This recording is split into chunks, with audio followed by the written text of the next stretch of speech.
जय Shri Mahakal dear students. तो आज हम पढ़ेंगे समावयवता, यानी कि एल्कोहलों के अंदर समावयवता।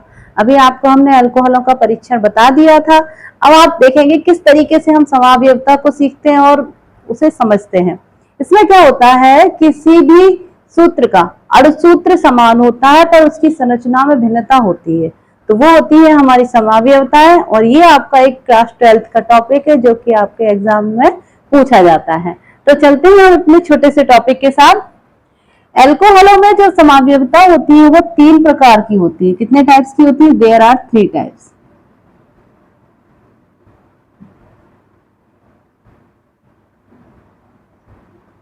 तीन प्रकार की होती है।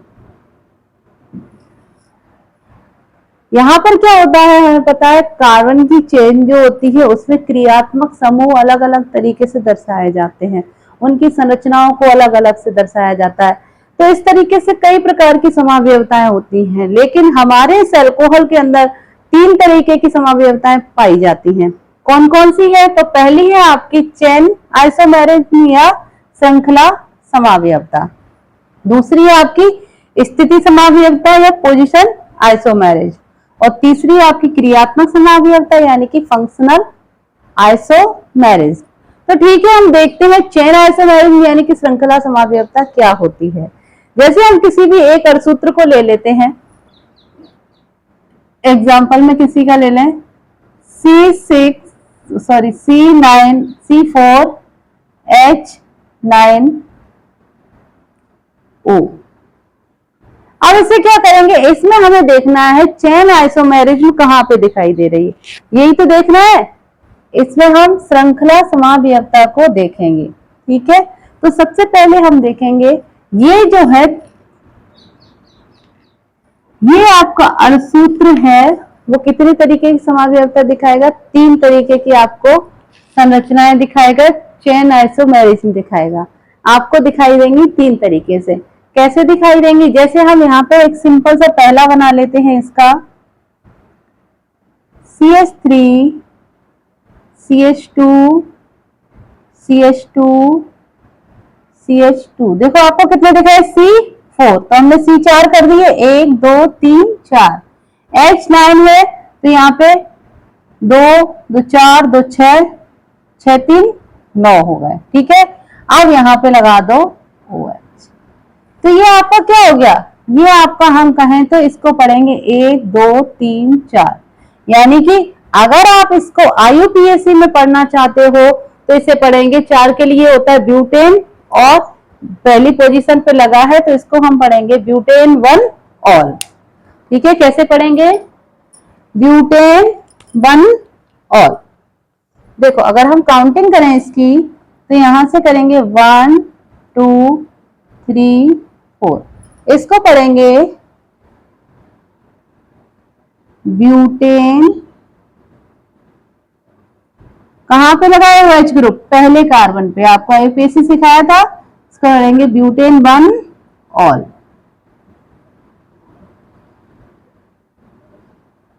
ये तो आपका पहला सदस्य हो गया। अब देखते हैं इसी का दूसरा कैसे होगा। यानी कि इसका दूसरा हम जब बनाएंगे तो इसको हम इस तरीके से दिखा सकते हैं CH3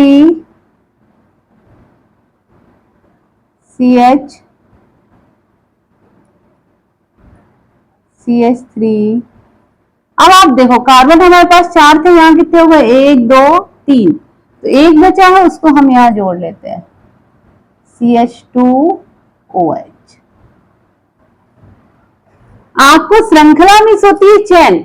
चेन मतलब सीधी सी आपने देखी होगी, चेन वगैरह पहनते हैं, चेन यहाँ चेन बांधी जाती है श्रृंखला, तो उस चीज की तरह हम किसी चीज को समझ सकते हैं। तो इसमें क्या है, एक सीधी सी पहले दिखाई दे रहे हैं, दूसरे नंबर पे हमने समझाया तो यहाँ पर आपको 2 शाखाएं दिखने लगी है, तो यहाँ पे भी OH है। अब देखो काउंटिंग करो, आपके पास यहाँ पर जो H लगे हैं और कार्बनों की संख्या बराबर है, तो देखते हैं कार्बन हमारे पास 4 होने चाहिए, 1 2 3 4 है। और हाइड्रोजन देखेंगे तो 3 3 6 7 8 और 1 9, और ये H वाला OH यहाँ लगा हुआ है। अब इसका IUPAC नेमिंग कैसे करेंगे, तो हम आपको सिखा चुके हैं IUPAC नेमिंग कैसे किया जाता है। एक बार आप इसे करके देखो, नहीं तो फिर हम बताते हैं। अब देखो काउंटिंग कहां से करेंगे, 1 2 3। अब कौन से नंबर पे हमारा ग्रुप लगाइए, हमारा ग्रुप पढ़ा जाएगा, ठीक है। तो इसको हम पढ़ेंगे 2 मेथिल 1 2 3, 3 की तो संरचना है, तो 3 के लिए हम पढ़ते हैं प्रोपेन। प्रोपेन कौन से नंबर पे OH है, 1 नंबर पे, 1 ऑल। 2 मेथिल प्रोपेन 1 ऑल, ये इसका नाम हो गया। अब हम आते हैं इसके चौथी वाले पे, तो चौथा देखते हैं कैसे बनेगा। ये इसका तीसरा वाला, सॉरी। अब देखो कार्बन की बैलेंस, कार्बन के साथ हमें क्या करना है, संरचना को इधर उधर करना है, सॉरी श्रृंखला को इधर उधर करना है आपकी, ठीक है। तो देखते हैं 1 CH3, 2 CH3, 3 CH3, मतलब ये प्राथमिक एल्कोहल बन गया, द्वितीयक एल्कोहल बन गया, एक आपका तृतीयक एल्कोहल बन जाएगा। और सब कौन सी समावयवता दिखा रहे हैं आपको, श्रृंखला समावयवता, यानी कि एल्कोहलों के अंदर श्रृंखला समावयवता में तीनों एल्कोहल बनते हैं, प्राथमिक, द्वितीयक और तृतीयक। तो देखते हैं तृतीयक एल्कोहल कैसे बनेगा। कार्बन की संख्या कितनी हो गई, 4 हो गई ना पूरी। अब यहाँ हमें क्या जोड़ना है, यहाँ जोड़ना है आपको OH। आप काउंटिंग करके देख लेते हैं इसे कैसे काउंट किया जाएगा, ठीक है। तो सबसे पहले हमने देखना है कि यहाँ हमारे नंबर बराबर हैं या नहीं। तो कार्बन 4 है, 1 2 3 4 है 4।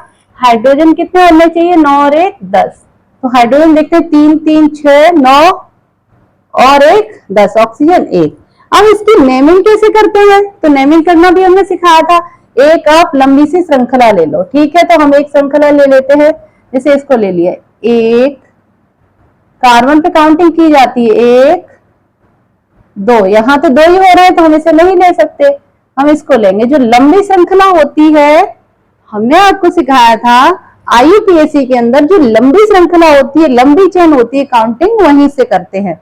तो काउंटिंग कहां से करेंगे, 1 2 और 3, यही तो है, 1 2 3। दूसरे नंबर पे आपका क्या जुड़ा हुआ है, दूसरे नंबर पे जुड़ा हुआ है मेथिल ग्रुप, ठीक है। तो हमने क्या देखा, दूसरे नंबर पे जुड़ा हुआ है मेथिल ग्रुप। तो सबसे पहले करेंगे, बिल्कुल सेम इसी की जगह हो जाएगा, तरह हो जाएगा 2 मेथिल 2 मेथिल। अब 3 के लिए क्या होता है, 1 2 3, 3 के लिए आपको होता है प्रोपेन लिखते हैं ना, तो यहां लिखेंगे प्रोपेन।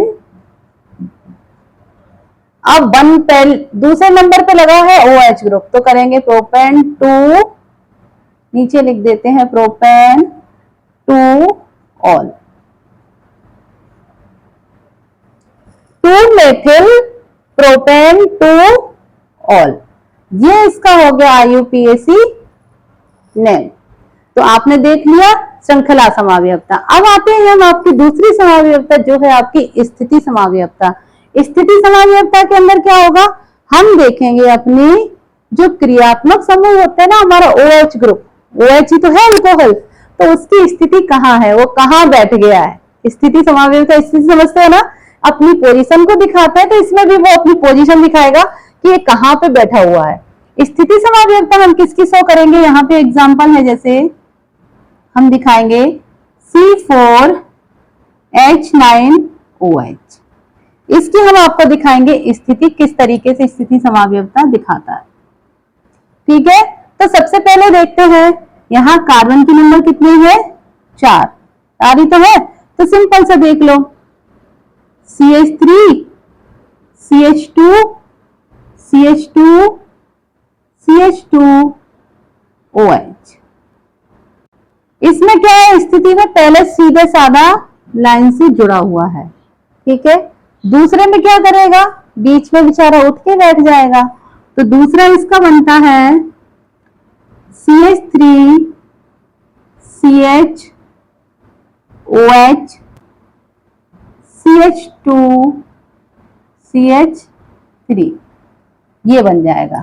ठीक है, हम क्या कर सकते हैं, इस OH को हम यहाँ लटका भी सकते हैं, आप चाहो तो यहाँ लटका दो OH, लेकिन बात एक ही, हम इसे यहाँ OH को यहाँ लिख सकते हैं। ठीक है, अब इनके IUPAC नेमिंग देख लेते हैं, नाम कैसे लिखेंगे। हमने आपको IUPAC नेमिंग करना इसीलिए नहीं सिखाया कि हम इसमें आपको सिखाएंगे, IUPAC भी सीख जाओगे, साथ में आप सीखोगे समावयवता। तो देखते हैं इसका नेमिंग कैसे करते हैं। ये तो सेम वही है, तो इसका नाम क्या हो जाएगा, जल्दी बताओ। तो इसका नाम भी हो जाएगा ब्यूटेन 1 ऑल। काउंटिंग करेंगे 1 2 3 4, इसे भी लिखेंगे ब्यूटेन 1 ऑल। ठीक है, अब इसका देख लो। अब हम काउंटिंग उधर से करते हैं जहां हमारा क्रियात्मक समूह पास में जुड़ा है। अब बेटा देखो, आपको बीच में लग रहा है, तो जो लग रहा है इधर से भी पास है और इधर से भी पास, दोनों से पास लग रहा है, इधर 2 कार्बन इधर 2 कार्बन। पर दिमाग में आपको थोड़ा सा जोर और देना है, जोर ये देना है कि हमारे पास हाइड्रोजन की संख्या कहाँ कम है। भैया ये बताओ, किसी के पास थोड़ी जगह खाली होगी रहने की, तभी तो वो किसी को बिठा लेगा, अगर नहीं होगी तो कैसे बिठा सकता है। तो यहाँ कार्बन वहां से ये वाले हैं, इनके पास एक हाइड्रोजन की जगह खाली है, तभी तो ये दूसरे को जगह देगा। इसके पास 2 हाइड्रोजन है, 4 बैलेंस होती है, किसके पास है किसके पास है, तो ये किसी को नहीं बिठा सकता। तो हमें काउंटिंग कहां से करनी है, जिधर हाइड्रोजन OH ग्रुप जुड़ा है। तो OH ग्रुप किधर जुड़ा है, इस सी में। तो हम काउंटिंग करेंगे 1 2 3 4। अब इसकी नेमिंग कैसे करते हैं आपको बता चुके हैं, हमें पता है 4 के लिए क्या करेंगे, ब्यूटेन। ब्यूटेन कौन से नंबर पे ग्रुप जुड़ा है, 2 ऑल। इसका नाम क्या हो जाएगा, ब्यूटेन 2 ऑल। अब आपने देख लिया स्थिति समावयवता में क्या होता है, यानी कि पोजीशन समावयवता। पोजीशन हम किसकी दिखा रहे हैं, इस OH ग्रुप की, जहां OH ग्रुप है वही इसकी पोजीशन है। तो इस तरीके से ये कितने प्रकार का हो गया, ये 2 प्रकार की हो गई पोजीशन समावयवता। अब हम आते हैं क्रियात्मक समावयवता। क्रियात्मक समावयवता में क्या है, इसमें हमारे क्रियात्मक समूह बदल जाते हैं।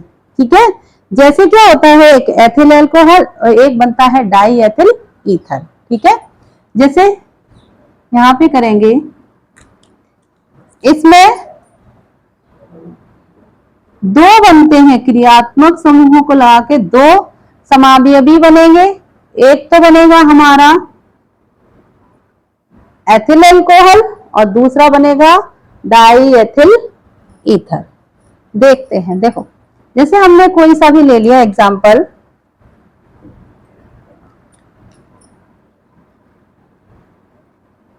C2H7O, ये ले लिया। ठीक है, अब इसके अंदर क्या करना है, इसके अंदर हमें दिखाना है, सॉरी C2H6O, इसके अंदर हमें क्या दिखाना है, इसके अंदर हमें कोई भी क्रियात्मक समूह के लिए, यानी कि क्या क्या क्रियात्मक समूह बदल रहे हैं क्या नहीं बदल रहे, ये समावयवता दिखानी है। ठीक है, तो एक तो बनेगा सिंपल एथिल अल्कोहल, देखो कितने हैं, 2 है, तो कर दो CH3 CH2OH। ये क्या है हमारा एथिल अल्कोहल।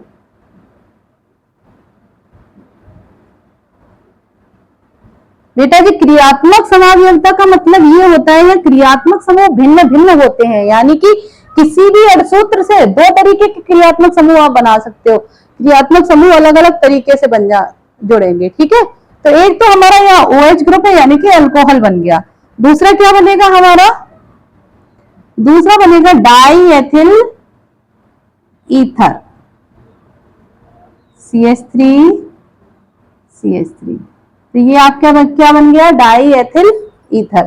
तो इसी तरीके से हम बना सकते हैं, सॉरी ये है हमारा dimethyl ether, dimethyl ether. तो अब आपको पूरी समावयवता समझ में आ चुकी होगी। एक बार आप फिर से समझ लेते हैं क्या होता है। हमारे अल्कोहल जो होती है 3 तरीके की समावयवता दिखाते हैं। पहली है श्रृंखला समावयवता यानी कि चेन आइसोमेरिज, दूसरी है पोजीशन आइसोमेरिज यानी कि स्थिति समावयवता, और तीसरी है क्रियात्मक समावयवता यानी कि फंक्शनल आइसोमेरिज। अब देखो पहली आइसोमेरिज जो श्रृंखला समावयवता है वो 3 तरीके के आपको आइसोमेरिज्म बनाती है। तो देखते हैं कौन कौन से। एक तो बनेगा ब्यूटेन बनॉल, मेथिल प्रोपेन बनॉल और 2 मेथिल प्रोपेन 2 ऑल। अब आपका स्थिति समावयवता 2 तरीके के समावयवी बनाते हैं। क्रियात्मक समावयवता में भी 2 तरीके के समावयवी बनाते हैं। तो आप इस टॉपिक को पढ़ें और कॉपी पे जरूर नोट करें। Thank you.